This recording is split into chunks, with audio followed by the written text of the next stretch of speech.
Good morning, good afternoon, good night, wherever you are.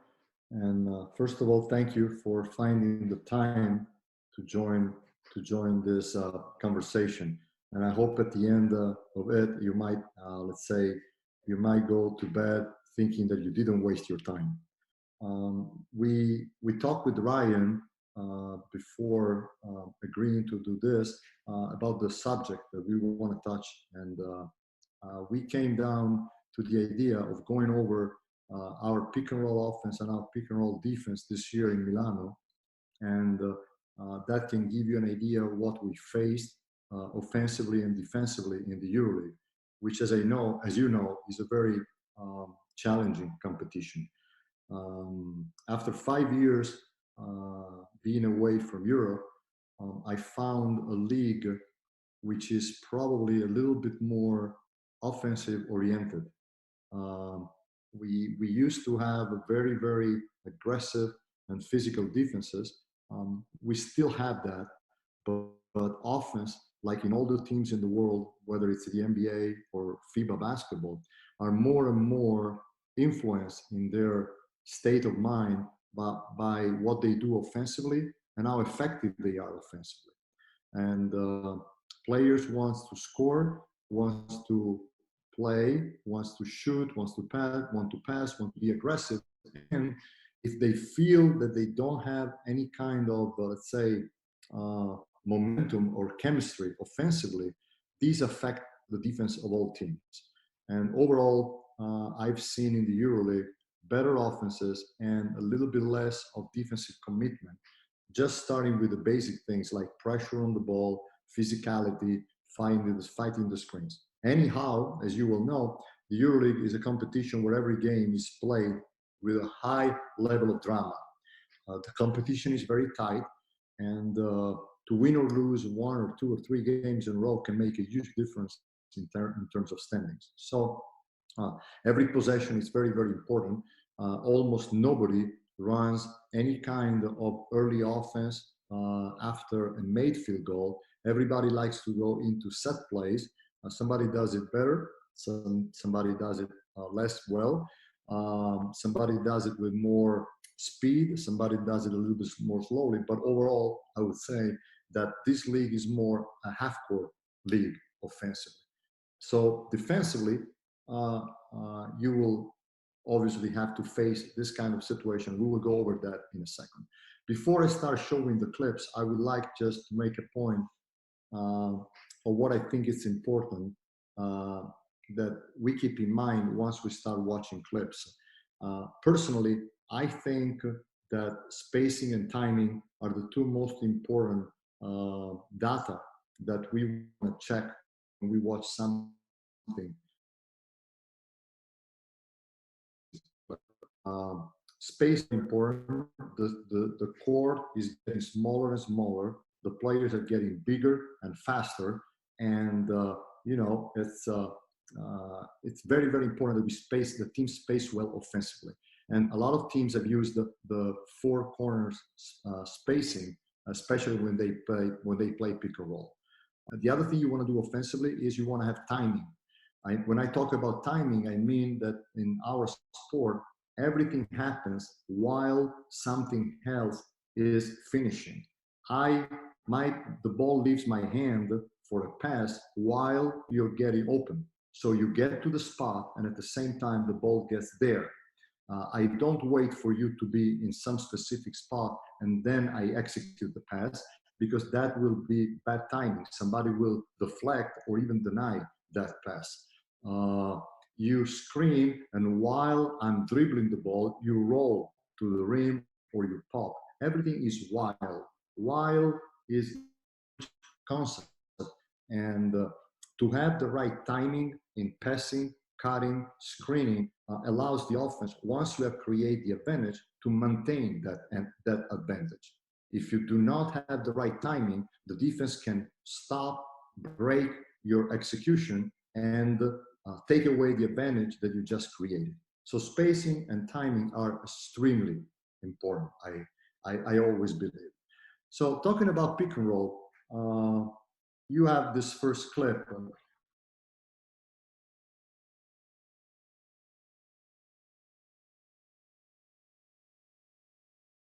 Set the defense. Set the defense, set your defender away from the screen, use the crossover, use the reject. I think it's very, very important that we work daily with all our perimeter players to emphasize how the preparation of a screen and roll action is very, very important. We can never be, let's say, we can never go short in that.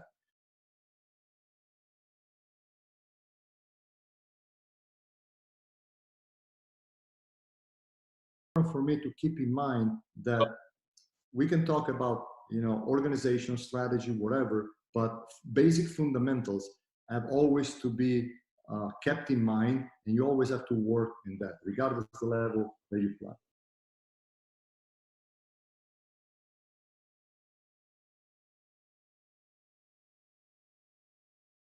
A situation where the defense is aggressive with a show or with a hedge or whatever you want to call it. Okay, so I think that depending on the different defenses that you face, where you pass the ball can, let's say, extend the possibility for you to keep the advantage that you create. On a pick and roll action or a switch occurs or a hedge occurs, so you have an aggressive defense, I would like to encourage the throw ahead pass, okay, and a diagonal roll by the center right to the middle of the paint, because this will suck in the two defenders from the corners, okay?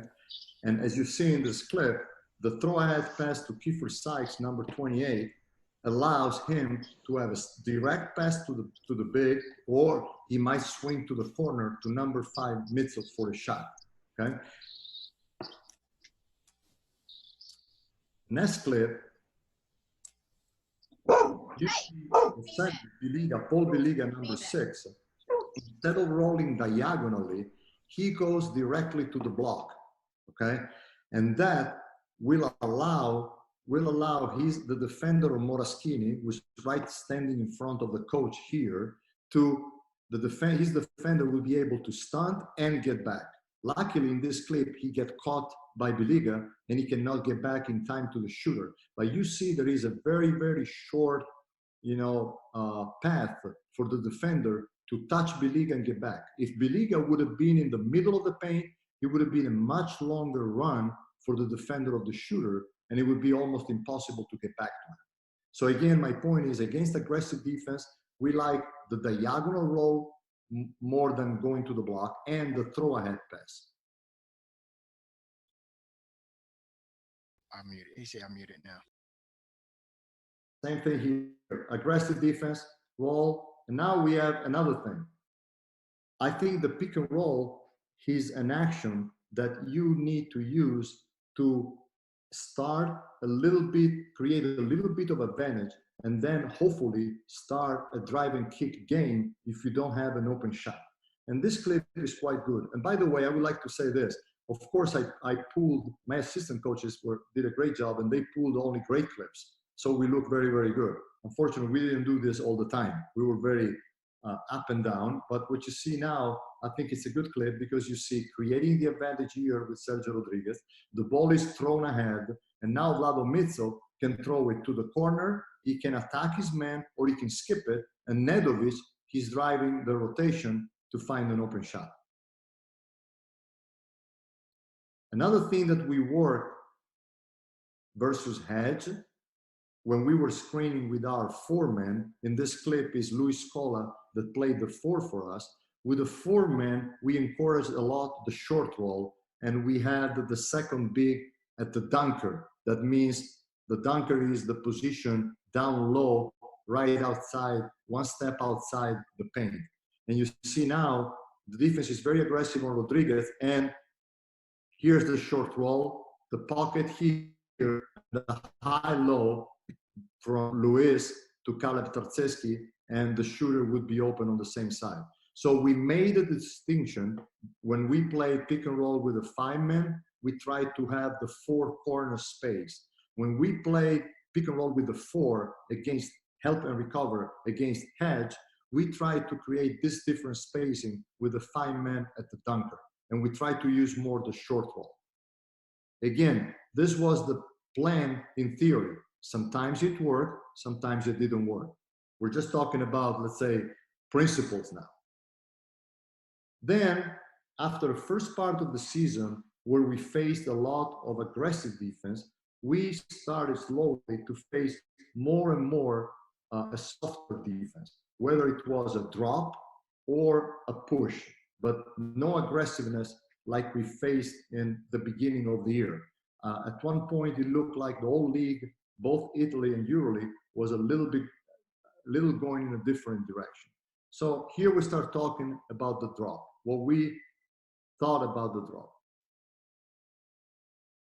Of course, you can use the drop to get an open shot, which is very, very basic. But please, I would like to show you the spacing that we use in these actions when we attack a drop.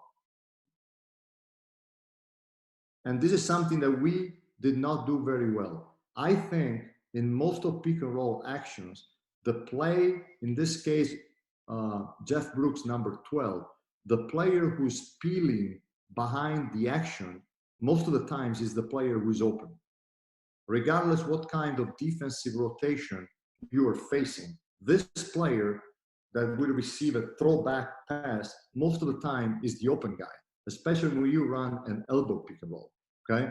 And I think for a guard, it's important to master these 3 passes. The pocket pass to a short roller, the pass behind the pick and roll, and the skip pass to the opposite corner. I think those 3 passes are the 3 passes that are key. If you execute them well, of course, I mean, when I say execute, means that you see which pass is available, and then you have the technique to execute that pass. I think those are keys to give you an opportunity to really exploit the advantage that you create with the pick and roll. Now you see that Michael Roll, my guard, is taking an open shot or a good shot off the dribble, but I like to emphasize that Jeff Brooks and Riccardo Moraschini in the lower part of the video here are open. And we were not that good all year long. We were not consistent in that. This is a concept that we really work a lot. Stop.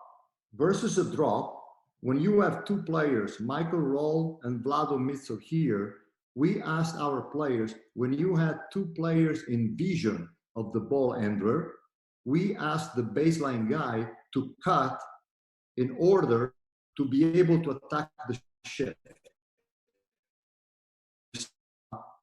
The guard of Istanbul, that he is staying with Roll because he doesn't want an easy kick there, okay? And that gives Sergio Rodriguez an open shot. You will see in the following clips more and more clearly this idea.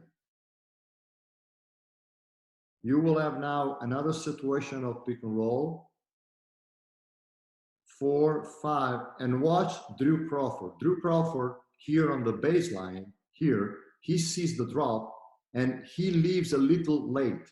He leaves a little late, and as a result, Sergio Rodriguez is still on the wing and allows Malcolm Delaney to take away the pass and at the same time to clock the middle here. And as a result of that, we have a tough situation here that ends up in a jump shot, but it's a contested shot. Against the drop, we encourage the rescreen to change the spacing. And I will go over that in a second. And you see now, you don't see in the clip, you don't see Kiefer Sykes, but Kiefer Sykes is wide open at the top of the key. And again, let me insist on that. That throwback to the player who's at the top of the key, most time is the pass that is open for a 3-point shot. One thing that I would like to say is that it's important that we assume one very basic concept. we determine the spacing that we like in an offensive situation, whether it's a pick and roll or a post up or whatever. But the defense will start reacting. And because of that, I think where we need to make an effort to get better is in adjusting the spacing through the course of the action. Through the course of the action, we got to be able to see what the defense is doing and what we need to do in terms of moving on the perimeter to create a better spacing for the offense. We cannot assume that let's say, at the normal level of good defense, the spacing that you have at the beginning of the action will continue to be the same for the 24 seconds. I know it might sound weird or complicated, but it's not that complicated. It's one of the many, let's say, way of declining the concept of read and react. You don't only read and react with the ball or with a cut or what. You react also in understanding where you have to go in order to create space for your teammates. I think it's very, very important. This clip, which is very basic, okay, Nemanja Nedovic catches it and he goes the other way. So immediately you see a counterclock rotation of the offensive players. Luis Scola should drift quickly to the corner. Okay, number 28, Kiefer Sykes, should sprint to the top of the key. And number 20, Cinciarini, should be open. And if they don't stay helping on the roller, of course, Kaleb Tarczewski is open inside. But everything is related to adjusting the space.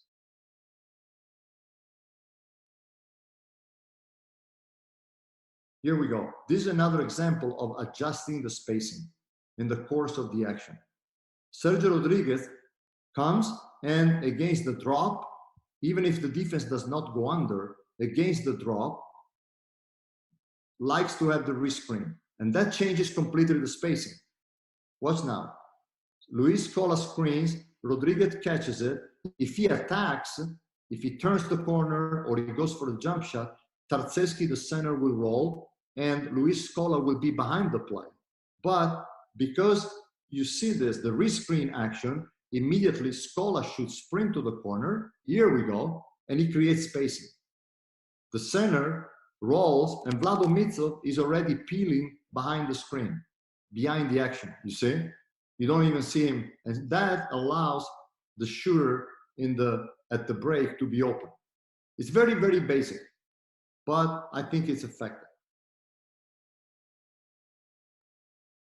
Again, and that's another situation of 0.5 that we taught. When I say 0.5, I steal this terminology to Coach Popovich and the Spurs coaching staff. 0.5 means that when you receive the ball, you should be, while the ball is in the air and is coming to your hands, you should already be able to have an idea if you can drive your man, or if you have an open shot, or if you can just swing the ball to another player, which is in a better position. Basically, 0.5 is a concept that says you only have half of a second. You cannot catch it and hold it and then see what happened and then take a decision, because that will make the offense lose the advantage and that will make the offense becoming stagnant. So the concept of 0.5 is, let's say, shown very clearly here. Again, the player behind the pick and roll is the guy that is open, quick swing, and quick drive. Drew Crawford doesn't hold the ball, he catches it and goes.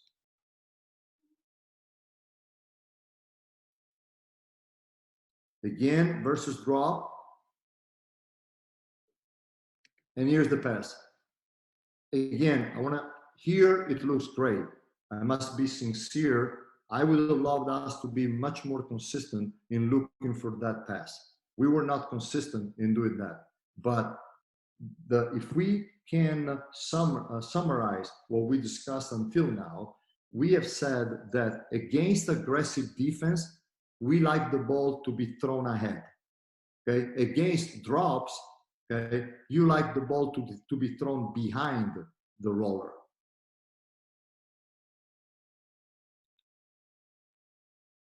Again, the concept that we used before.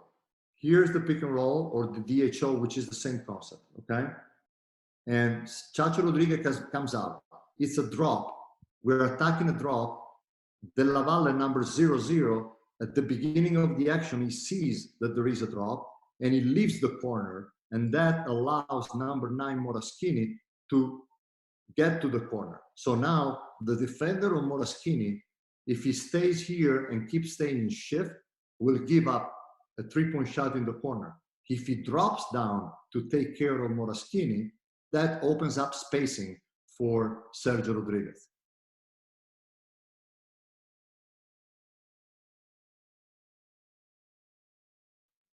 Okay, imagine if in the same situation versus a drop, we stay with number 9 Moraschini here and number 0-0 in the corner.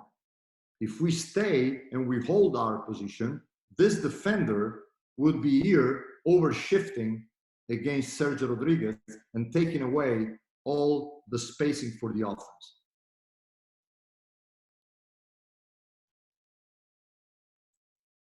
You will see in the next clip the same concept against the watch. Watch Vlado Mitsov in the corner. He's leaving because he sees the stunt here and the 2 players here. What I would like to see here in this clip is Kiefer Sykes, number 28, sprinting to the baseline.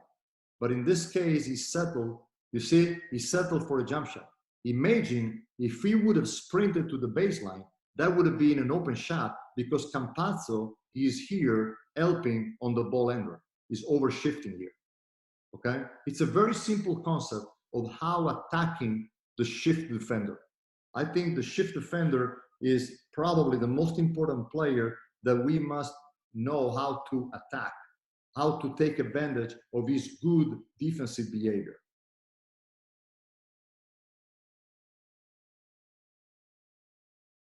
Again, let me insist on this. Watch now. Watch the big man in the corner out on white, okay? He sees the defense over-stunting, okay? The defender, Kalinic, defender of Michael Roll, he's here getting ready to stunt and shift against Sergio Rodriguez. But because the corner player leaves, that allows Michael Roll to drift to the corner, towards the corner, and get an open shot. Very basic, but I think against the drop is very, very, very effective. One more time here. Now we go even back to the other side.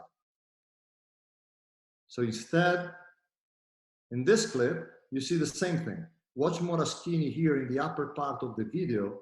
He sees Della Valle attacking the drop, and the defender of Sergio Rodriguez is already here in shift. So he clears the baseline, okay? He goes.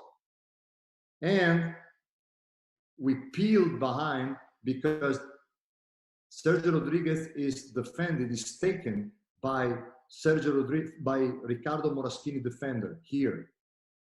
He stays because he sees Rodriguez open. So I think the offense does the right thing to swing it back, and they hit Moraschini in the corner, and now he has a good 0.5, he drives the closeout. And at the end of it, we talked at the beginning that we need to master different passes, the pocket pass, the skip pass, and the throwback pass, especially on side pick and roll against a drop. Now we always saw middle pick and roll, basically, where the ball was going to the middle from the slot. Now you see a side pick and roll, and here you see Moraschini using a nice pocket pass. And I think it's important that we focus our players in understanding which fundamentals can help them quickly to become more effective within the offense that we're running. Talking about adjusting the spacing, there was another topic that I touched in this conversation. You have now an example against the weak. Okay, Barcelona is weakening Sergio Rodriguez. Both games we played against them, they tried to force really hard Sergio and our point guards to their left hand, okay? And during the game, they could be in a drop or in a much more aggressive stance with the big. And here, you see, okay, that's pretty nice. I think my point is watch how the kids adjust the spacing, okay? Theoretically, in this screen, Caleb Tarczewski should have rolled, Jeff Brooks should have popped, and we should have gone second side. That doesn't happen for whatever reason, okay? And because now the foreman is going there and there is a reject, on the reject, immediately they adjust their space. Tarczewski goes to the rim because he sees Tomic here getting ready to defend the penetration, and that leaves 2-on-1 Michael Roll on the backside.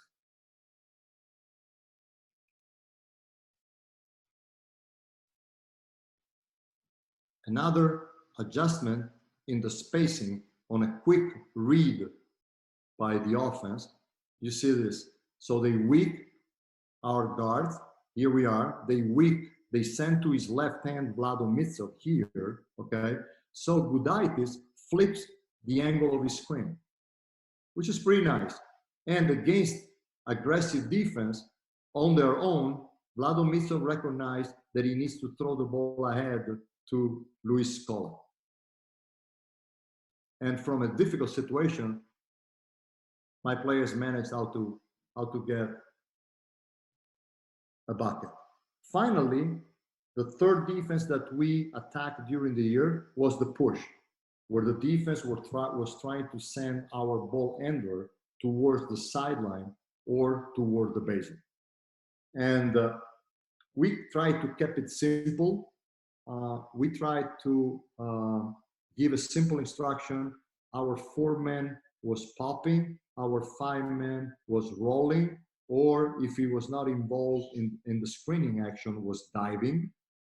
I wish I had used more a pick and pop of the 5-man and go second side action right away. But I didn't do it. I didn't want to complicate too much our reads and our offense. And I would like to do that next year when the player will be more used to the offense. But here you see what I just mentioned before. Pick and roll with 4, defense on the sideline, try to force the ball handler to the baseline. Okay, so now we pop the 4, and immediately the 5-man, wherever he is, he tries to create a connection with the 4-man. Now, Caleb Tarczewski was high, so he dives. If we would have been low at the dunker, he would have been ducking in here to try to give a passing line to Luis Scola. But here it comes pretty nice. Here we go, good timing, and we finish with a layup. But the concept is try to create a combination between the 2 bigs. As for other things that we try to do against the push, we try, as I said, to roll the 5 as much as we could, use the pop man, the 4-man as an outlet in order to create the ILO or swing it and go second side. And finally, we had to work a lot on switching. Switching all over the world, whether it's the NBA or FIBA basketball, is becoming bigger and bigger. And honestly, we were not very good against switches. We struggled. One thing that we worked on was, and you will see now here, in trying to use the direct pass. Here we go. It's not happening all the time, but I think that the direct pass from the ball handler, especially if you have a big ball handler like Vlado Mitsov here, who's about 6'7", I think it's a good thing to try to go and look for a direct pass. Keep the small behind you and just go high-low, basically, rather than make another pass and try to get a feed from the wing. I think when you attack switches, if you can keep a little bit more focus on going high-low from the middle, it prevents or at least makes more difficult the triple switch, or makes more difficult the weak side rotation that will cover the small who's taking the big. While if you throw the ball to the wing, it's easier from the weak side to flood and release the small, like you will see later in one of our defensive clips. And again, the same concept we used before against hedge is to roll diagonally. Against the switch, here we go. Roll diagonally in the middle of the paint. Keep your man behind you, go diagonal, and if somebody wants to create a triple switch, somebody that wants to create a triple switch and release the small who's guarding Luis Scola here, okay, that will probably give up a three-point shot from the perimeter. But again, the clever passer is here because he made the high-low pass, which is the most difficult to cover.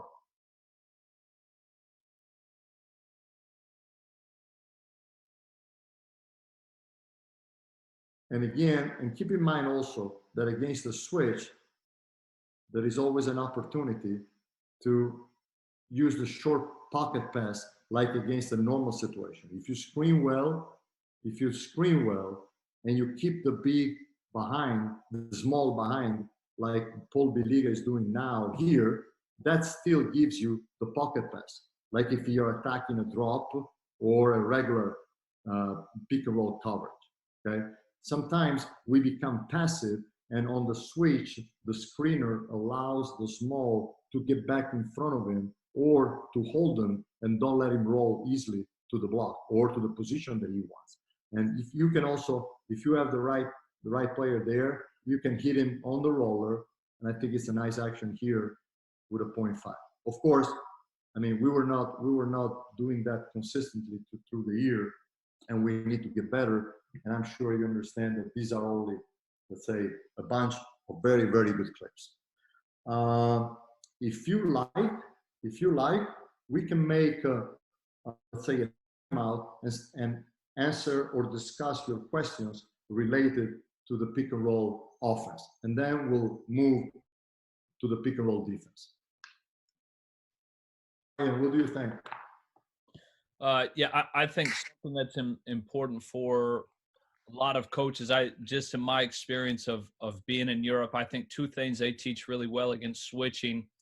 In the first clip, as they threw the pass down the alley, oftentimes in America, when we teach attacking the switch, we have the guard back up, kind of like what Tony Parker would do a lot in San Antonio. And in Europe, I think they're so good at not having the guard release the big, meaning, right, once you back up, you take away that diagonal pass down the middle. And I think in Europe, they do such a good job of making the guard engage the big so they can make the pass. And then the other thing, in the way that the big set the screen oftentimes against switching, which I think is taught really well, is they screen with their top shoulder, so that way when they roll, they're automatically underneath the switching defense. And I thought those were two really good concepts that I learned from being in Europe that I hadn't seen taught so much in America, that I think is something we can take away. Yes, well, I honestly, I don't want to make, let's say, a discussion whether we teach better or in America they teach better or whatever. I just don't care. I think there are great teachers all over the world, and there are all over situation where you don't see maybe the attention to details that you might like. So I think that overall it's a great concept to use the top shoulder. Like, it's a great concept to know if the player you're screening for is not a great shooter, and you know that they will try to go under. And in that case, you need to screen the ass of your defender, of his defender. You don't want to screen the side, the shoulder of that player. You want to screen his butt. So if he tries to go under, he cannot drop step and go under. And you basically create a situation for your guard, or your perimeter player, even if he's not a shooter, to still be off the dribble. Sometimes you see, unfortunately, that go set a screen for a non-shooter, and they screen the defender exactly perpendicularly on the shoulder of the defender. So it's very easy for the guy to drop step and go under. Okay, so those things, I think it's important to spend a little bit of time, and it's not easy because we play a lot of games. Practice is not there, but I think that individual instruction, or what you call in America player development, I mean, to dedicate those 20-30 minutes every day to these small details that can make your offense better and your players better, I think it's the most important thing. And also, it helps a lot to create a bond between the coaches and the players, because the player understands that you're taking care of him and try to make him better, and a better player, a guy that can be more effective on the court and maybe get more playing time. I mean, I think it's just a big part of coaching, and I think everybody tries to do that. Somebody has less time, somebody has less assistance, somebody has less people involved, and I understand it's not easy for everybody. All of us, we would love to be like in an NBA organization with an extended staff, a great practice facility, a lot of time, but you know, it's not like this for everybody. Does anyone have any questions for Coach Messina about the pick and roll offense? Yeah. Hey, Coach. Hey, Will, how are you? I'm good. How are you? Still waiting you and your team coming to Cagliari. It's still waiting for the day. Still waiting for the day. Great to see you. You Great too. to see you. Quick question. So you talked about the cut baseline when you have an overload side. I'm just curious, with the next coverage, do you have any other points of emphasis for your offense other than that baseline cut? I call it next pick and roll, but you know, like perimeter only, right? Where the nailed defender will switch to take ball, the on-ball defender will then take opposite corner. So in this case, the guy that you were cutting, and corner defender. That's a good point, and thank you for the explanation. First of all, let me say this. I think in a clinic, you try to share with your colleagues your doubts, okay? Because that's what can probably help your fellows, okay? I don't think in a clinic you go there and you tell him, look, we do this and we're great in doing this, because that's ridiculous, okay? And you will always find somebody that will offer you a challenge in whatever you do, okay? So talking about that, the thing is, I think that baseline cut and the drift to the baseline, it's effective only against the drop, okay? So a containing defense, okay? Against an aggressive defense, I think you need to hold and then throw the ball ahead and, you know, and beat the rotation with the passing. Now, what is the problem? What is the problem? The problem is that you're putting a lot of responsibility on your players in reading that, because during the game, it's not going to be dropped for 40 minutes. And all of a sudden, there might be, you get used to do the baseline cut and the baseline drift. And now all of a sudden, you find a big trap on the ball and you're going to the baseline, you know, or they're doing that kind of jump switch that you mentioned and you're leaving, okay, and you're helping the defense because you go away from the guy who's in trouble because he's being double teamed, okay? So my inner fight is it too much to ask to my players to read that situation? Or I don't have an answer, to tell you the truth, because I cannot have a defensive call if I don't know what the defense is going to do. So the only thing we can do is read and react. And that is a constant, let's say, inner fight that I have, because I think maybe I'm overcoaching. Maybe I'm asking them too much. How can I make it more simple for them? And honestly, sometimes I'm good at doing it more simple for my players. Sometimes I'm not. And I realize even late that I'm complicating the game maybe for them because I'm asking to read too much. So where is the limit between giving them the opportunity and encourage them to read and teach them how to read and react? That theoretically should be an encouragement to play more their game, okay, and play more free. But sometimes if they can't, read properly and react properly, they end up thinking too much, and now they play worse. And they think that you as a coach are trying to overcoach them. I've been coaching for so many years, and I'm still there, and I don't have an answer.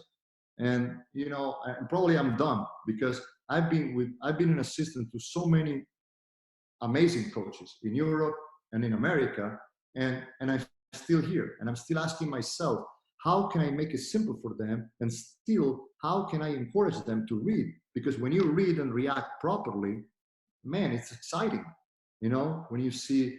So to answer your question, against aggressive defense, we should not execute that back cut, because that leaves the ball handler without an outlet. Is there anything you've had success with in your practices in developing that read and react that you just talked about, where they, you mix the defenses or whatever it is so that they have to, on the fly, develop those skills a little bit? I try to do what we all do, having a coach simulate defenses, all those things where you tell the defender and the bowler cannot see, hedge or switch or whatever.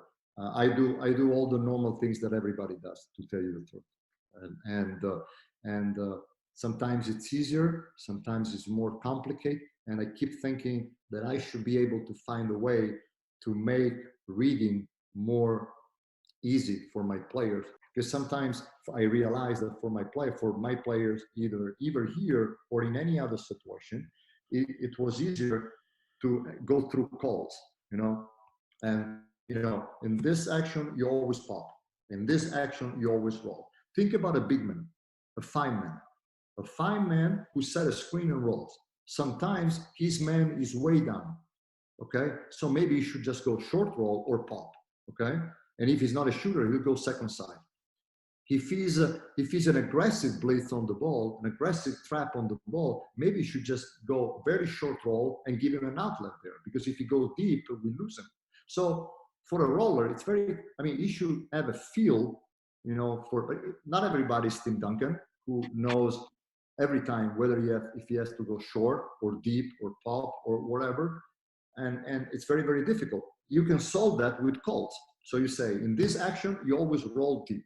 In this action, you always pop. In this action, you always short roll. And then it's you that need to be smart and call the right action depending on what the defense does.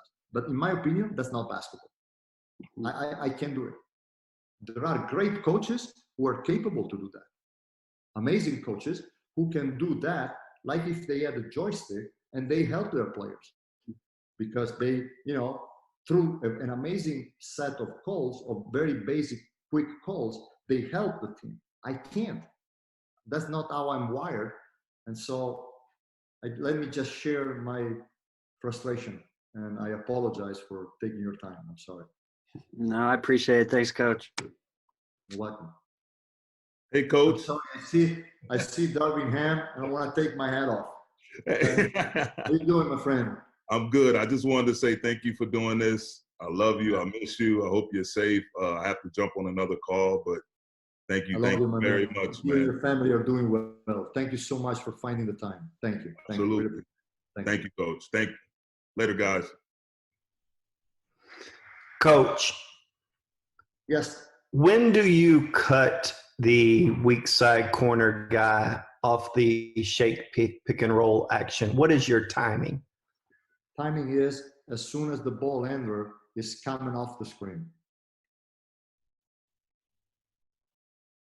Just as soon as it's coming off the screen. And by the way, I also like sometimes that instead of cutting, okay, because you saw a clip that where the defender of the cutter, okay, left the guy and basically switched and went towards the corner to the guy who was drifting to the corner. Do you remember that clip? And then we got the shooter on the other side. Okay? Yeah. Sometimes I think it's also smart, not necessarily to cut, but just walk to the block and contain with a screen your own defender. So you prevent him from switching out. If he sees that his teammate is still stunting or overshifting on the ball. I don't know if it makes sense without drawing it.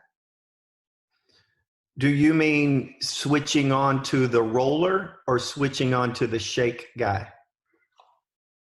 No, I'm saying, no. Look at let me see if I find that clip. Can you hold 1 second? Okay. Here we go.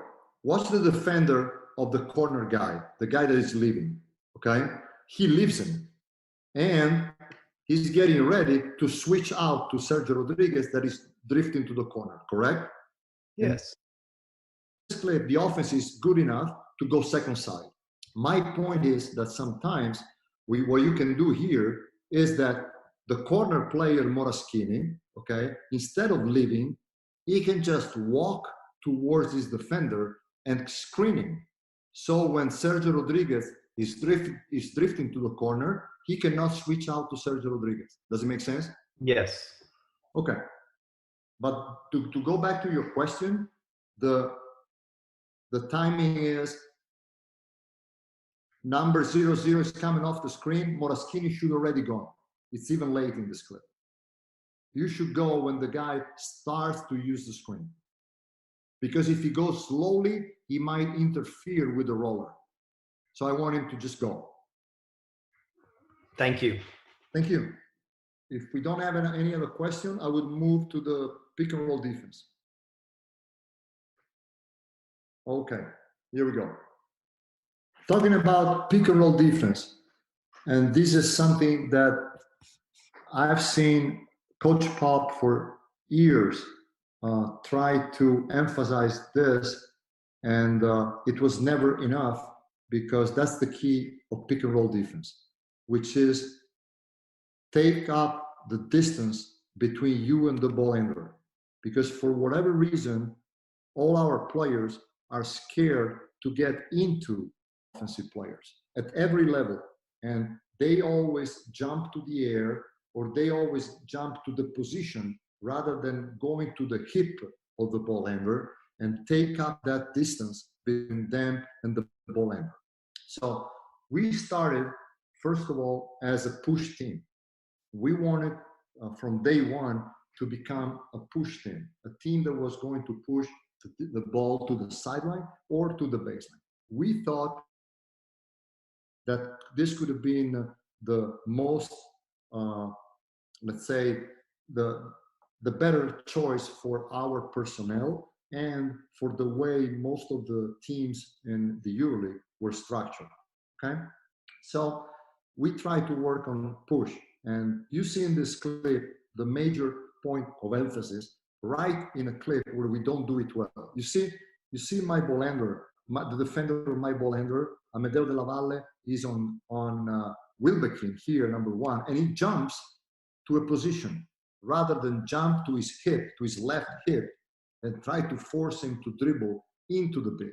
As a result of that, because you jump to the air here, okay, and you even cross your foot, he just has a quick crossover and he takes a wide open shot.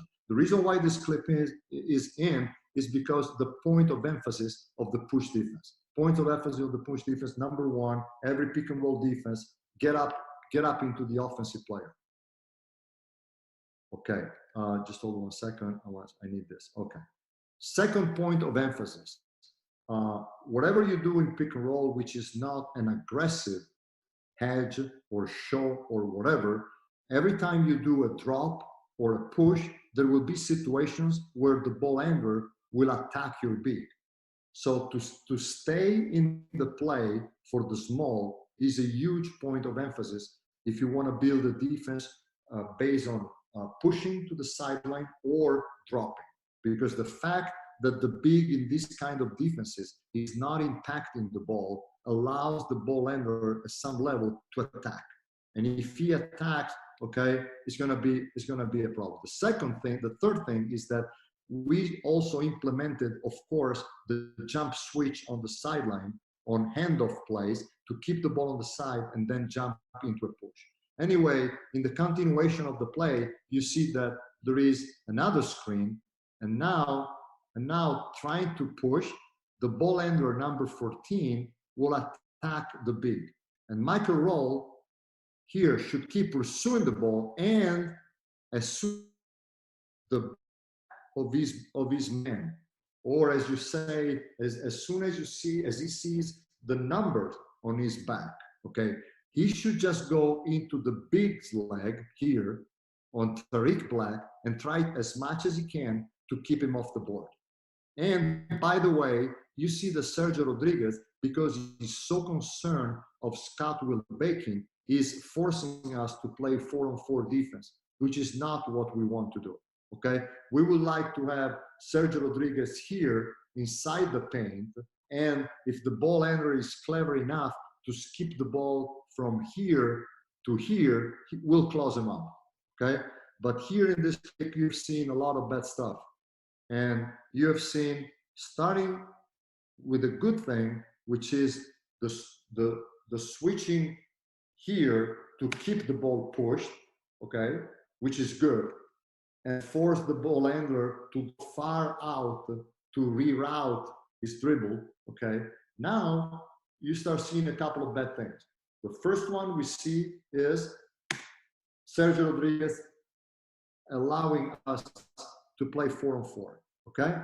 Now you see the small attack in the big, and you don't see enough of a shift from Luis Scola. Luis Scola is playing with his arms down. He's playing below the line that goes from the ball to his man, okay? He's in a 90 degrees angle, which is not good, because if we would commit himself to stop the dribble penetration, he will give up a shot here in the corner, okay? So basically, Luis is not doing nothing, okay? But we love him and respect him, okay? Because he's an Hall of Famer, so we can't tell him anything. But besides joking, you see Michael Roll here, he doesn't put his body on the big who is rolling, and we waste the good contest at the rim by Caleb Tarczewski. We wasted because Tariq Black gets the offensive rebound. So basically, Tariq Black gets an offensive rebound between three of our players. Watch. You have Vlado Mitchell, you have Sergio Rodriguez, you have Michael Roll, and nobody takes care of the roller. So stay in the play once you're big, which is a magic rule of everything that happens defensively, especially in pick and roll, drop or push, where we will supposed to have a lot of situation where the small will attack the big. Stay in the play is a key. And by the way, that's an interesting thought on how you try to build teams, because it's not a case that recently most of the teams that have been successful in the EuroLeague have big guards. More or less, maybe you can see it's a trend that you can see in the NBA, I don't know, but in Europe, big guards are helping a lot in these situations. Another point of emphasis in the push, we're talking about the concept of the push defense. Here you see Spanoulis, one of the best ball handlers in Europe, and crossback. The push in the middle, more or less, becomes like a drop. Of course, you're trying to force the ball handler to go sideways, and then the screen is in the middle, so basically becomes like a drop. Luis Scola here is dropping a lot because he's guarding Milutinov, who's a great roller, okay? And this is the rule. If the ball handler goes sideways, you keep pursuing the ball. There is nothing that involves the big that high. The only time where a switch might occur is below the broken line here, below the B-Win logo, between the B-Win logo, the head of the referee, and the charge circle here. Here, switches might happen, but not here. So here, Michael Roll is doing the right thing because he sees on the crossback, he sees Spanoulis going sideways, parallel to the baseline. So he keeps pursuing him, and he tries to get back in front of him while Luis Scola is taking care of the big. So no switches when there is a crossback, no overreaction by the big, okay? He fakes, and he drops. Here you see another jump switch here. Good jump switch. And you keep the ball to the side. That's a direct consequence of the idea to keep the ball pushed. Okay, so even on that handoff, you keep the ball to the sideline. Here we are. Again, you keep it pushed. And now what I would like to show you and make a point is the high bump. Okay, so first line of the defense is responsible in pick and roll situation to be the first helper. Okay, and you see here we go. There was the big here getting ready to bump the roller, and then he understands that he's not a threat, so he gets back and boxing out his man. One thing that we added in our push defense, and this is very common, I would say, in the Euro. So we try to weak a lot of people in the middle. So here we go, we send him left. But that's the key. I think if you send the ball handler towards his weak hand, you need to have the big higher so that he doesn't let him cross over and go to his strong hand, the right hand. To me personally, it doesn't make sense if you, like in the clip before, here we generally pushed Spanoulis because Spanoulis is very good with his right and his left. So I didn't bother my players telling them you have to keep him left or whatever. Just send him to the sideline. But this is what happened if you don't have Spanoulis and you have a player here that you think is weak with his left hand, so you force him left. If you force him left and you want to take advantage of his, let's say, limitation with the left, your big has to be high. Your big has to be here, because if you let him cross back, now he's going to his right hand. And that's something that sometimes we don't keep, I don't know, we don't keep clearly in mind. Sometimes we question, this player is much better if he goes to his right, he drives. If he goes to his left, he stops for a jump shot. If he is a better passer here, he's a better passer there. I don't know. I don't want to get caught in all that, because that's too much thinking for me and my players. My point is, if we want to keep him on one specific hand, the big has to be there. Otherwise, the crossback will force us to adjust the defensive spacing. And defensive spacing is as important as offensive spacing, because defensively, you prepare your shift, your rotation, who's bumping, who's doing this, who's doing that. Now, you let the offense flip easily their side where they're attacking. Now your spacing defensively has to be changed. This one is a good one because we weaken. The big is high at the point of the screen. The defender of Julian Stone, number 5, is in a tremendous switch with his open arms. Okay, open arms. He's just at the elbow. There is no space whatsoever for the ball handler. Okay, there is no baseline drift. And here we go. I think it's a great defensive clip. Everybody's moving, everybody's touching. We cut their spacing. If offensively we want to take care of our spacing and our timing, defensively we got to think exactly the opposite. We want to attack the spacing of the offense, crowding some specific areas, and we want to break their timing. How can you break their timing? Maybe with a little denial of some passes, maybe being more aggressive on the hip of the ball handler, maybe fronting some specific catches like the low post catches. You can do a lot to destroy the timing of the offense. And you just destroy the timing of the offense. Now it goes down to athletic ability. If the offense team is much more athletic than yours, okay, you might still suffer. But I think overall, I think it's important with 2 parameters. The 2 parameters that are easy to understand are spacing and timing. Offensively, we want to emphasize those. Defensively, we want to attack those. Very, very basic. I'm sorry. Okay. So let's keep moving. We said we were weakening the middle. Another clip about weakening the player in the middle. And again, spacing, crowd. Okay, here, the point of this clip is very simple. You try to weaken, okay? And I think Tarczewski does a good job because he was at the point of the screen and he starts retreating. And Luis is in a good position to take away the driving here. And because we can drop back, Tarczewski makes a great play and he managed to deflect the lob for the dunker. What I would have liked to see more is my defensive guard here, which unfortunately is too concerned about Scott Wilbekin, and you see is leaving too early. I would like him to stay a little bit longer and take a chance of a pass to Wilbekin. That's a good clip.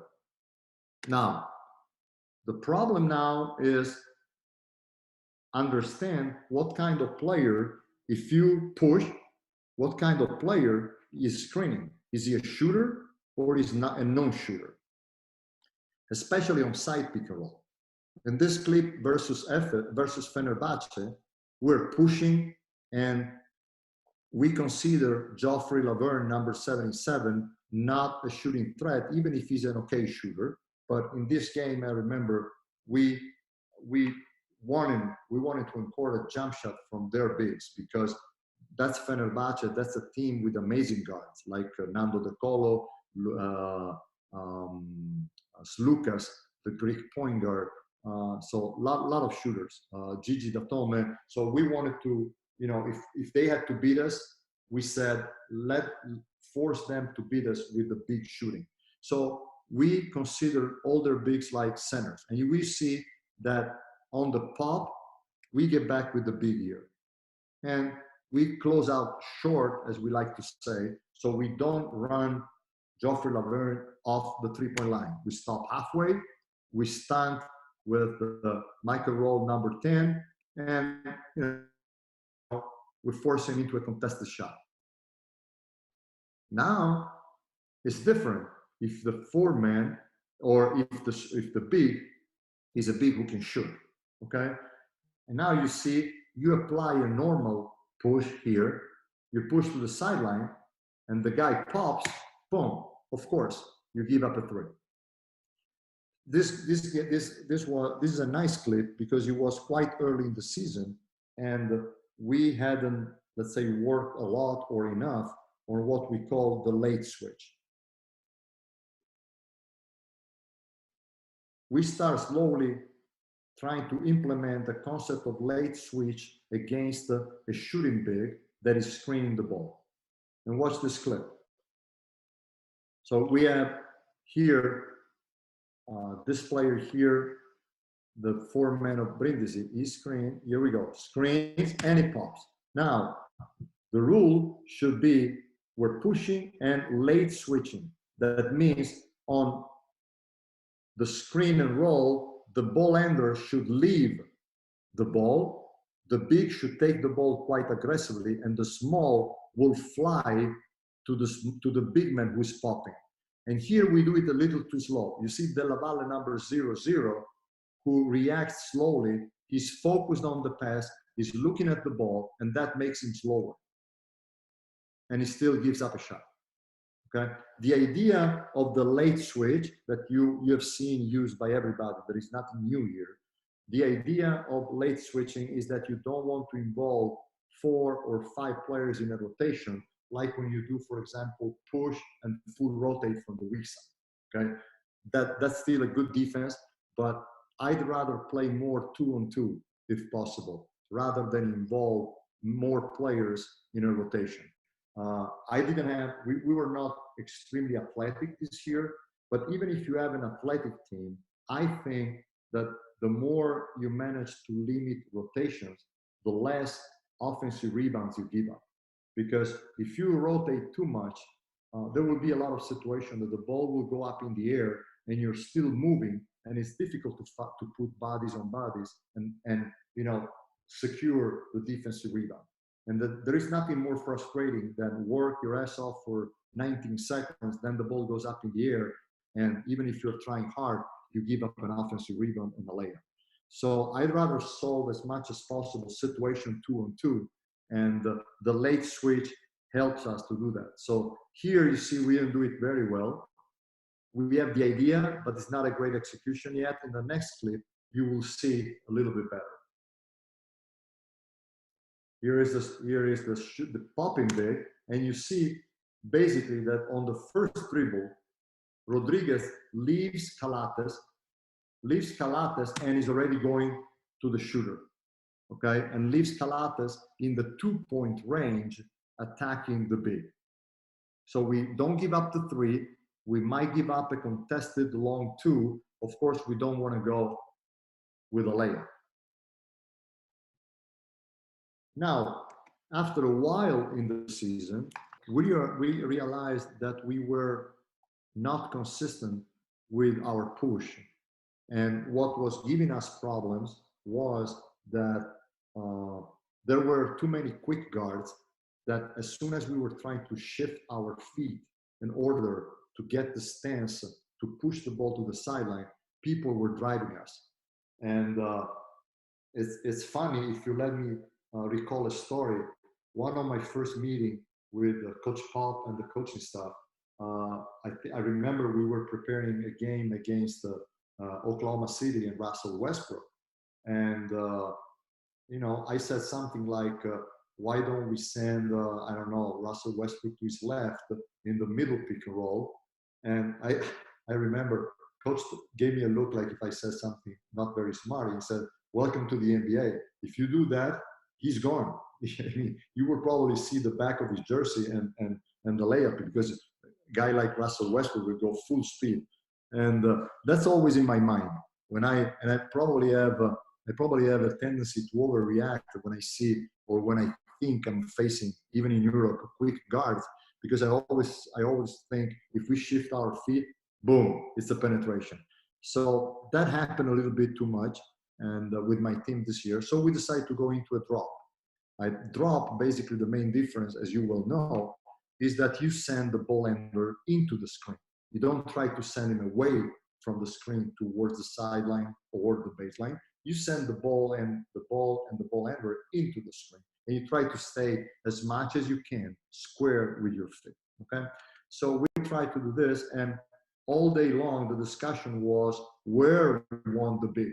We want the big lower, we want the big higher, and so on.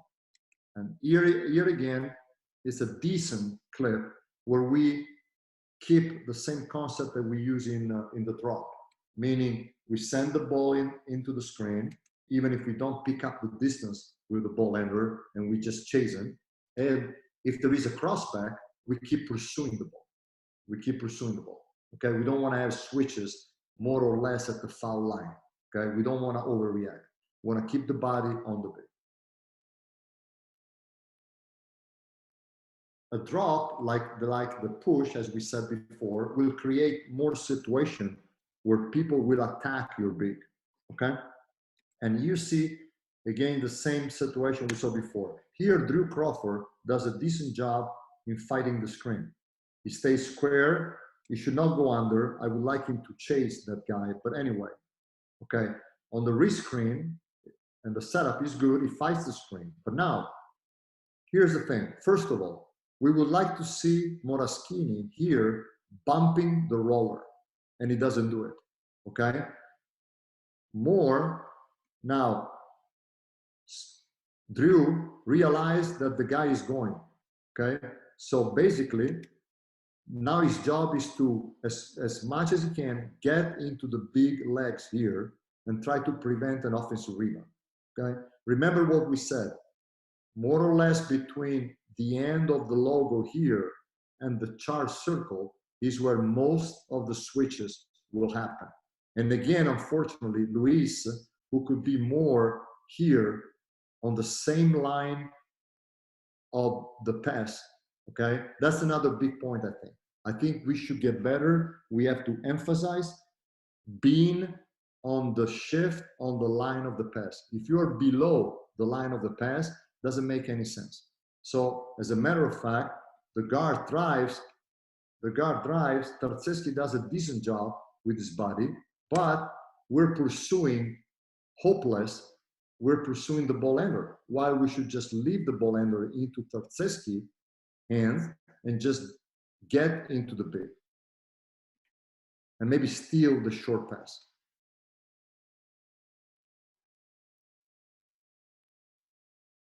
Now we have a good clip about bumping the roller. Here we are. Here we are. So first line of the defense. Even if Aaron White here, the blonde kid here, even if he's guarding Fredret, who is a terrific shooter, okay, he leaves his man to bump the roller here. And eventually, if the ball is passed to Fredret, you will run him off the line. Sorry, it's not Fredret, he's the other kid there. I'm sorry, Fredret is in the higher part of the video. But this guy is a good shooter too. So I think I appreciate the fact that Aaron White left him to go help and then he get back to him. It's a good clip that because we took away the roller, we overcrowded the lane for Kalates, who didn't have space to go. I really like Vlado Mitzel, who's pursuing the ball and raise his arm to maybe get a deflection, which is something that we always underestimate, the importance of deflection, the importance of the big hand, you know, the size to make pass difficult. And then we take away the drives, contest the shot, clock is running down, turnover. That's a good clip. Again, this is another clip where we bump well with the big from the weak side. Here's a pick and roll coming. Okay, we send him into the screen. Rodriguez, Vlado Mitzel is on the back. Not bad. Here you see Michael Roll number 10 doing a better job in getting into the legs of the big. He sees that Corey Higgins is attacking our center here, and he leaves him and goes right into Tomic here to prevent a short pass. Not a bad job. Then we run off the line Abrinas, the shooter. And we talked about a lot of situation when you have a drop or a push. I already said this, you have a lot of situation where guards will attack our big. And I think it might be helpful to share with our bigs a concept that to me is quite helpful. I call it defending the shooting shoulder. I mean, when you see a guard attacking you and you are a big, try to drop step and go with your frame toward the shoulder of the hand that he will supposedly use to shoot the layup in order to create a good angle for your verticality. If you stay on the inside shoulder, it will be almost impossible to have the right, let's say, position for verticality. Watch Gudaitis here is not great, but I think it's good enough because you see, he drops down and he almost covers with his body the right shoulder of the guard, you see, and force the guard to shoot over his extended arm. If we would have stayed with his chest on the left shoulder of that guard, first of all, it would have been impossible to even imagine any kind of verticality. It would have been easier for the guard to bump into him and get the foul and the layup. And third, he would have exposed himself to an extended move by the guard for an easier layup. I think it's an okay action here by number 7 Gudaitis, who takes away the angle to the defender, to the offensive player. Now, we talked a lot about shifting, whether it's a push or it's a drop. I think that it's very helpful to work on positioning of people who are shifting as close as possible to the line of the pass. Here you have a good example. Watch Moraschini. Moraschini is here guarding the corner shooter, okay? And watch. Imagine the lines, okay? Imagine the lines that goes from the ball handler to a theoretical receiver. And Moraschini is quite close to that line, okay? The further you are from this line, the deeper you might help, and the more problematic will be for you to get back to your man. The higher you stay on the line of the pass, the more you can somehow influence the cutter and get back and even steal or deflect the pass. Okay? That's the same concept that I showed you before when I showed you Luis Scola in a 90 degrees angle shifting from the corner. That's too low, because now if the ball attacks that guy, he will kick out to the corner very, very simply. You gotta be higher and closer to the line of the passer, I think. You see again another clip of decent shift. Okay.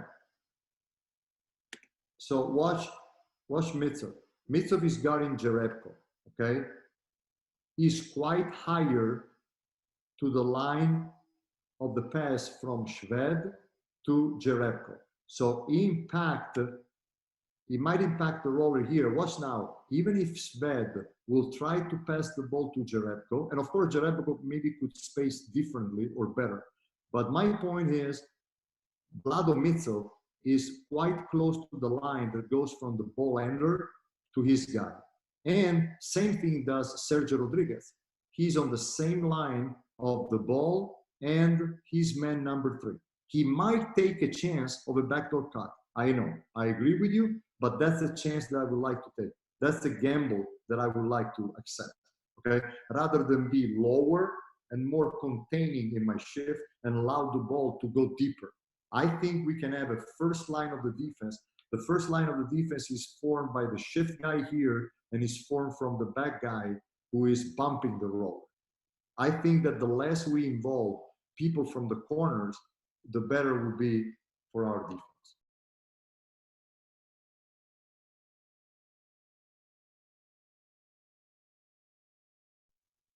This is a good switch. At one point, we will need to switch. Okay, and here we pass out well. Luis Scola comes from the weak side to triple switch and let Rodriguez go out to the corner rather than fighting the big. Okay, we were not special in this triple switch. We were just okay.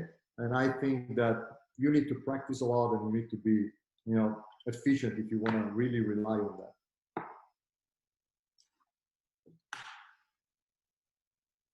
But it's quite decent, I think.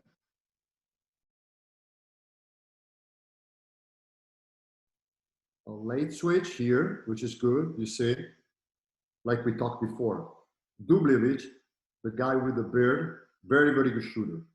He's a pick and pop fireman, very difficult to handle, because unless you want to hedge, okay, if you want to drop, you need to work a lot on this. And I think my players did a good job in this game. You see a triple switch on the weak side, end up in a contested shot. Not bad. Here's the, if I can offer a discussion here, is this. Late in the clock, okay, especially late in the clock. I don't know if this, I think that, let me see again this clip. I'm fine with triple switch coming from the weak side. Let's say the screen happens here and the triple switch comes from the weak side, okay? It's a longer path for the defense, but it's safer. Watch why. Watch this clip now. Here we go. Watch. Triple switch, too late. Shoot Della Valle number 0-0. First of all, he gets really screen. Okay, Ayon sets a hell of a screen. But should he let him go? Trusting Moraschini here from the corner, getting him and springing to the sideline, or just do a 2-on-2 switch and take away the chance of a 3. Late in the game, and watch the clock. Late in the clock, why don't we stay 2-on-2, and there is no time for the offense to work that post-up advantage? I don't know. I don't have an answer. I'm just throwing you the doubt for you to think about it and you know, open up a discussion. And you will see that. I think I have another clip for you. Here we go. Okay, here we go. Good, good. We switch and we stay 2-on-2. We don't have a triple switch. Even if theoretically here, the big who's on the small here could get Tibor Pleiss and let Shelby Mack go to the corner. But first of all, the way the action is developing, you don't know on which side of the roller Shelby Mack will be. Might be here, might be under, might be on the other side. So I think it's safer on the strong side.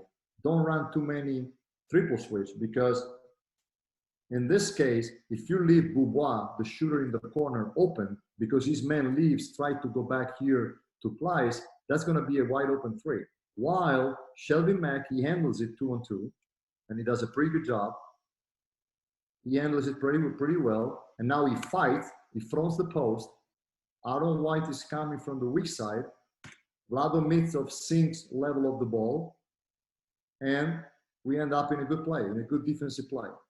So my point of discussion is, what about not triple switching on the strong side, especially, okay, on a shake action, which is extremely dangerous because the ball handler can see the shooter easily and get a three-point shot.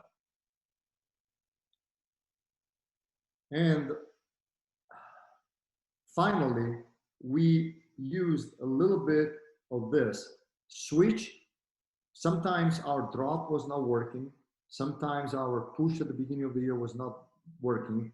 We used a little bit of a hedge, but more with the 4-man. With the 5-man, it was difficult. And with so many shooters spread on the court, if you if you have more hedges with the 5 rolling inside, they can tear apart your defense. So we used a little bit more of switches, and as you see in the next 2 clips, the final 2 clips, and then we open up the discussion again, we tried to blitz the ball handler. We kind of zone on the roll. You see, watch. Jerebko is coming. He screens. Okay. We switch with Luis Scola. Not the best matchup that you would dream. Sved's guarded by Luis. So we give up the roller and we zone on the baseline with the 3 remaining players. And as soon as he goes a little bit, Michael Roll goes a little bit here, like in a 2-3 zone, and then he double team the ball. And you might keep the double team, or you might basically run a switch and get back to your, let's say, normal matchup. And of course, you need the cooperation of the ball handler, because if he doesn't take the right decision, everything looks great. Okay. You see now another time now with the 5-man. We switch with the 5-man. We don't want to leave Tartseski on him, which is quite active. And Michael Roll does a good job here in faking to go with Booker, okay? And then he leaves him and comes back. Comes back, get him, 2 hands, not bad. We rotate. I think Jeff Brook does a good job in not overreacting against a player that we didn't consider a great shooter, but just a good shooter. So we didn't want to give up a drive. And, you know, it's a good clip overall. And we fight the post, and we end up in a fadeaway jumper. I think it was a good clip, but I think the job on the ball here, the switch was a little bit more aggressive than before with Luis. Caleb is doing a little bit more activity against Sved. Here we go, hands, good use on the hands, good X out on the weak side. Not bad, not bad. Unfortunately, we were not consistent in all these all year long, but it's a good base to start over again. So I'm done with my quick review of what we did. Let me see. what we did defensively on pick and roll. So if you have questions now that you might be interested, I would love to answer you. Hello? Yep. Does anyone have any questions for Coach Messina? Coach, I have a question. I think you said in your drop coverage, you debated how high up you wanted the big. Did you ever come to clarity on that? That would be the first one. And then the second question, I like the concept of attacking the shooting shoulder. So would your foot placement be different if a guy was driving to the right for the big as opposed to driving to the left, assuming he was right-handed? Well, if he's driving on this side, I will drop step with my right foot, and then I will go. Yeah, it's basically like a mirroring situation. Yes, for sure. Okay. As for, of course, I think that the right answer is to you adjust the position of the big depending on personnel, but overall, we decided at one point that it was better to have the big at the point of the screen for one simple reason, because we tried to pick up the ball a little higher, and the screen was happening higher, and that was opening up a pocket for the big much further from the ring. Okay, and now the big needed maybe one dribble or two dribble or longer passes. If you stay lower with the big, that opens up the crossbacks. Okay, and it's worse. I think so. We got to that. Great, thank you. You're more than welcome. Coach, how about on your late? Oh my goodness, I gotta stand up, my friend Chad. How you doing? I'm so happy to see you. How are you? Miss you and love you, Coach. Happy to see you. Me too. I love you, Chad. I'm so glad to see you. Great to see you. On your late reds, whether it's rollers or poppers, what were you teaching your team on communication? Is that reads? Is it feel it? Who's the communicator? How's it communicated? Good question. First of all, I found very effective to give them, for the timing, a relation to two dribbles. You know, on the second dribble, regardless, I would encourage my small to fly out. I think that works in most of the situations, and I think that theoretically, the big sees his own man popping, so he should be the leader of the action. But unfortunately, as you will know, most of the times bigs are less vocal than the guards. So you need to push them and encourage that.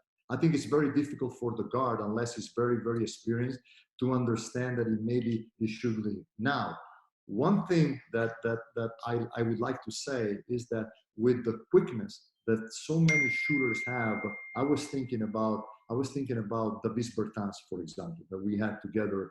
A player like that, so quick. I think that the late red, the late switch should happen a little earlier than usual. It's not a normal switch. I think it's better earlier rather than later, even if we used to call late switch or late red when we were together with the Spurs. Thank you, Coach. You're more than welcome. Say hello to Cassandra. Love you. Coach, I got another one for you. You threw out the triple switch stuff, so it had me thinking. I know you talked about first line help always bumping the roll guy when you had that overloaded side. Yeah. Do you have the same rule in place for a shake? So with that corner guy, are you expecting him up to bump a roll guy in that situation?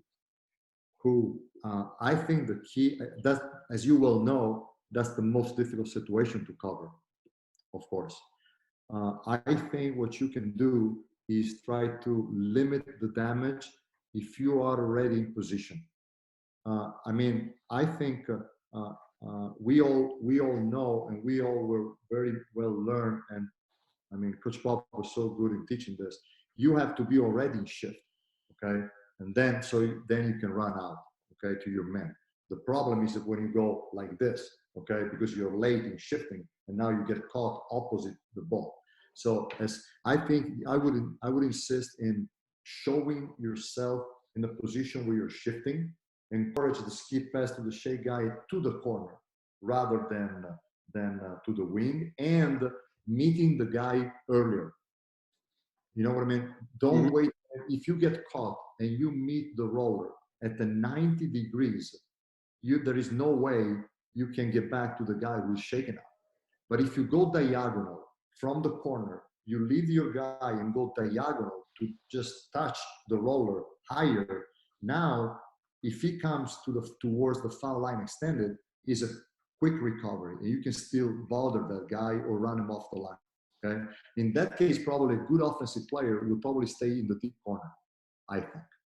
Okay. But if they are used to just come high to shake up to the foul line extended, I think if you basically anticipate that coming higher to meet the roller, touch the roller, that gives you a great chance to get back to the shake guy to the foul line extended. I don't know if without the board I've been able to express myself. Yeah, no, I followed that. One quick follow-up question, especially since you were talking about your guys making baseline cuts. Yeah. Would you ever have your guys making that read? So if you had a team that's aggressively tagging in shake situations that. Oh yeah. Okay. Yeah. That's why vision, keep moving your eyes and keep vision. It's very, very important. That's why I think you cannot shift square full body.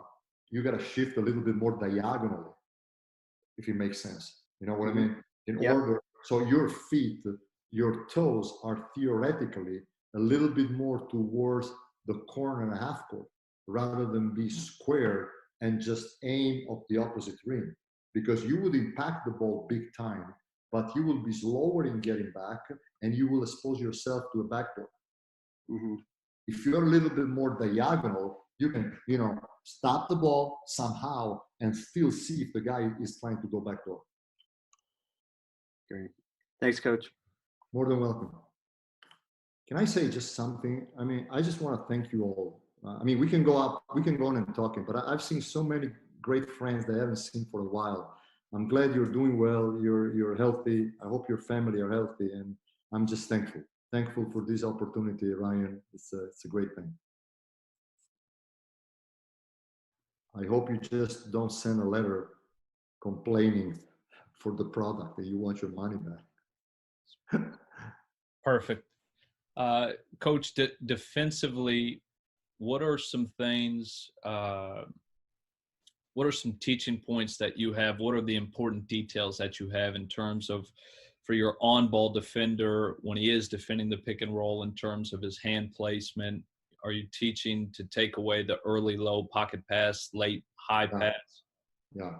So you're I adjust think, your hand from down to up. Yes. The early, you said it great. I think the very first danger is the quick early pocket pass, because that opens up a kind of worms. And then as more he dribbles the ball, now the danger is either a lob to the big or a skip pass to the corner. So now you should be able to focus, especially if you're big, to raise your arm and try to, make it a little bit more difficult. I think that's a great teaching point. I agree with you. Yeah, no doubt. It's funny because, is this overcoaching? Here's the question. Are we teaching too much? Are we asking too much? I think it's a cheat code. All of these players play video games, and that's what I sell. The way that I try to describe it is it's a cheat code defensively. Statistically speaking, the early pass is going to be low, the late pass is going to be high, and you're just playing percentages, having a cheat code. Yeah. By the way, I have a talking about numbers and statistics. I would like just to share an opinion that we had here with the coaching staff. We discussed this a lot during the year. As I said, switching is pretty big in EuroLeague, like it is in the NBA, and not many teams are good enough to attack the switch. We are one of that team, and all of us, we've been really, impressed with the idea of getting layups, free throws, or open threes. Even us, like when I was with the Spurs, we tried to understand how we could get more threes.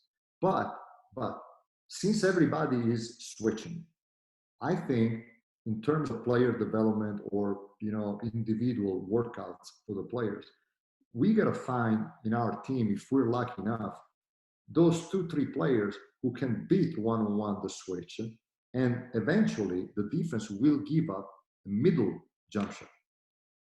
Okay, the defense will not give up a layup in that situation, okay, because that's what the defense wants. So are we sure that practicing only floaters and layups or contested layups and threes is the right thing mentally, considering that the defense after a switch will probably give us an in-between jump shot? I don't know, just a thought. And I'm not saying that we need to confuse our players, because if our philosophy is we want to get layups, free throws, and threes, and we start saying, yeah, but there is also a situation where we attack switches, that most likely we need to be able to go 1-2 dribble and pull up the jumper, okay? Because that's how it is. Somebody has to be good in that, and somebody has to work those shots, I think, which is not going backwards with the clock, but it's just, I think, seeing more and more what the defense wants to allow you to do and what they give you, and try to win more games. But just a thought, just a crazy thought from an old person. Any other question, please? What were some of the teaching points when you did jump to your zone? Where you kind of trapped the ball handler, jump to the zone. What were some of your rules in that, and how do you think it would apply? I say for the G League, because when I saw that for the G League for us, I think it could be super effective. I've seen a few teams playing zone this year, and it's been quite interesting. I think it's been quite a learning experience. Especially, I've seen, surprisingly, some effective 2-3 zone, more effective than I could expect. Okay, and I've seen two things that I like, and I try to implement a little bit. First of all, ball in the middle, handled by the ball handler in the middle. The two guards were basically setting themselves with their bodies in order to kind of funnel the ball to the middle. They were not square, they were playing like this, okay? And I'm sorry, from your side is different, just trying to funnel in the ball handler to the middle. And on side pick and rolls, okay, they were pushing. They were basically pushing and forcing the ball handler rear aggressively to go into the center of the zone. And then once the guy was attacking the center, the guards were flying out to the perimeter players so that they could be there once the ball was kicked out. And they were always playing 5-on-5. So it was an early kind of switch. You know what I mean? They were not sending the ball to the screen and to the middle. Because if you think about it, it makes a lot of sense. Because if I'm in a 2-3 zone and I have the ball on the wing and there is one of the two guards there, and now you screen that guy and you attack the middle and the second guard takes that one, now you throw the ball ahead, the wing of the 2-3 zone is caught in the middle between a shooter on the foul line extended and maybe a shooter in the corner. Okay. While if you send the ball to the corner, to the same side corner, you push it to that corner, you take away that dribble penetration. So it was really, really, I think, two concepts that I think could be useful to implement in any basic zone. And the other thing is, Coach Smith was using back then this point zone that was, pretty difficult to attack. But I think you need a lot of time to implement that. So when you reverse the ball from one side to the other, the low man of the zone comes and it becomes a kind of 1-3-1. It's fascinating, but it's very, very difficult to have the time to teach it, and that remains in the dreams. But I think those two things: funnel the ball to the middle when he's in the middle, to the rim when he's in the middle, and push side pick and roll so the ball cannot come easily to the middle, because the basic offense against zone is reverse it and shoot it on the weak side. Okay, let's send the ball baseline and don't let the reverse easy. Maybe it's working. Who were the teams that were doing that? I don't remember that exactly. but I've seen in 2-3 teams. If I recall where and what, ask my assistant where we saw the clips and whatever, I'll let you know. With Euroleague or the Italian league? That was in the EuroLeague for sure. I'll find it. Thank you. You're more than welcome.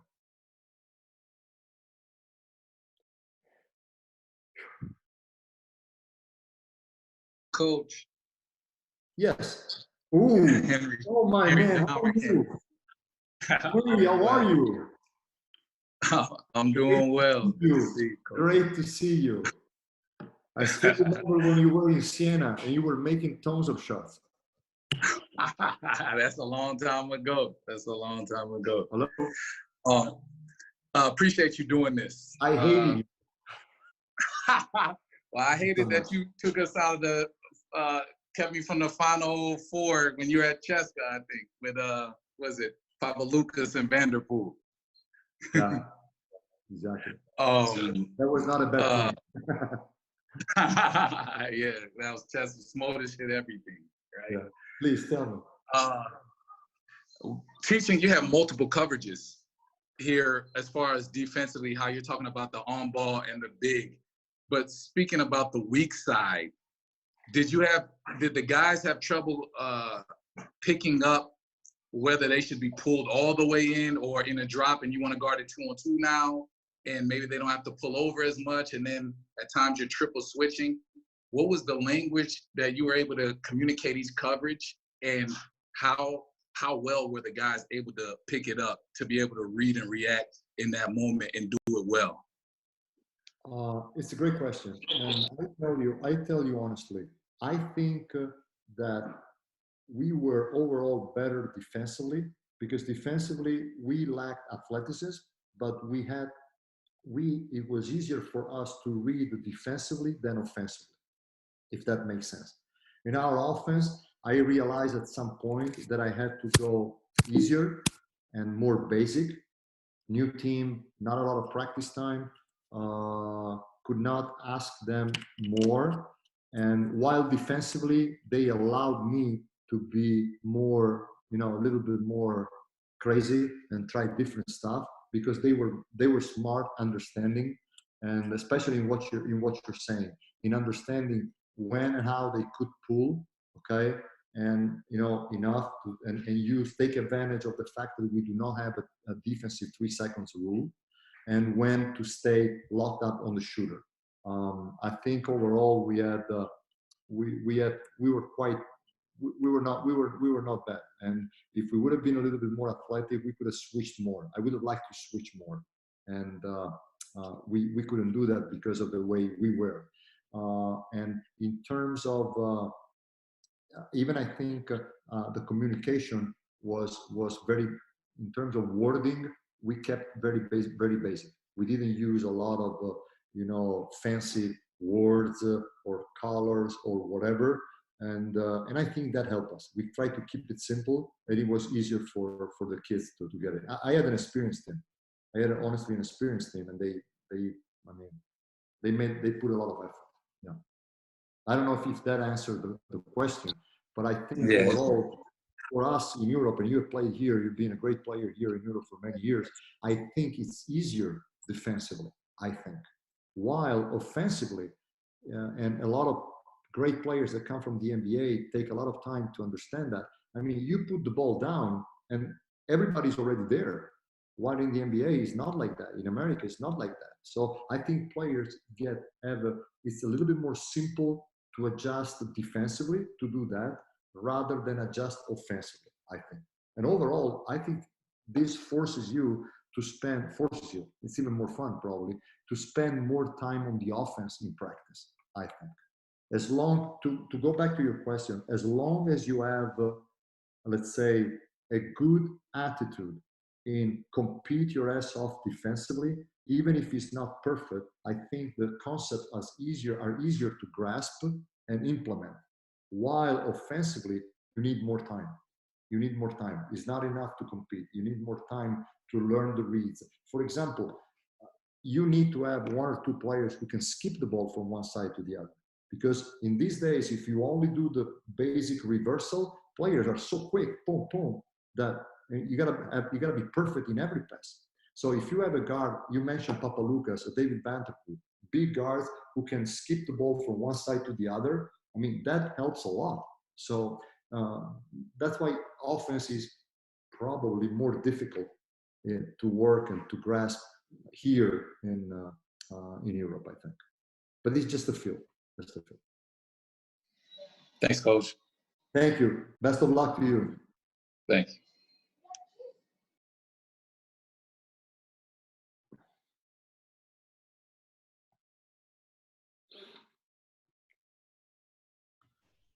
Ryan, are we okay? Yeah, does anyone else have any more questions for Coach? Coach, thank you very much for all of your time and effort and to your staff's effort in putting this together for us and taking the time to share. I hope to have been a small help to some of you, and that you go home at least not thinking that you waste your time.